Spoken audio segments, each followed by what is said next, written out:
বিসমিল্লাহির রহমানির রহিম। মোহাম্মদ হাসান কিচেন থেকে আসসালামু আলাইকুম। আজকে আমি বিকেলের নাস্তার জন্য মোমো তৈরি করেছি। মোমো এবং সস আমি কিভাবে তৈরি করলাম তা শেয়ার করব আপনাদের সাথে। একটা বাটিতে আমি 1 কাপ সুজি নিয়েছি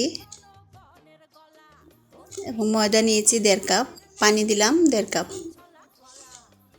এখন মাখিয়ে নেব, কোনো তেল দিই নাই, গরম পানি দিয়েছি। এখন বেলে নিয়ে আমি কেটে নেব। 4 কোনা করে পিস পিস করে কেটে নিতে হবে।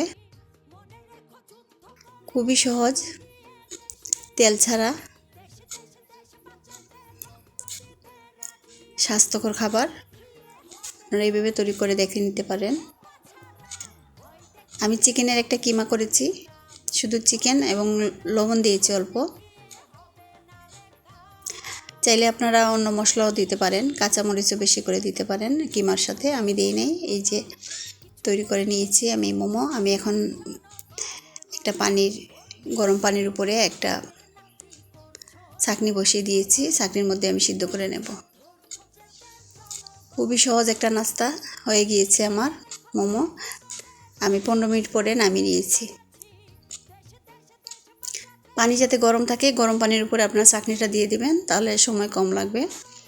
এখন একটা প্যানের মধ্যে আমি বাটার দিয়ে দিলাম। সসটা তৈরি করব। একটু রসুন দিলাম,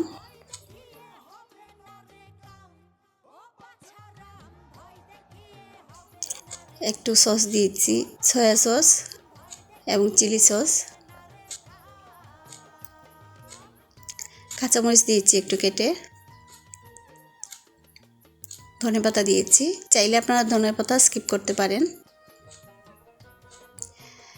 এই সসটা তৈরি করতে বেশি সময় লাগে না, 5-10 মিনিটের মতো হয়ে গিয়েছে সস। আমি এখন এই মোমোর উপরে দিয়ে দিলাম। খেতে অসাধারণ লাগে, আপনারা এইভাবে ট্রাই করবেন, খেতে ভালো লাগবে। আল্লাহ হাফেজ।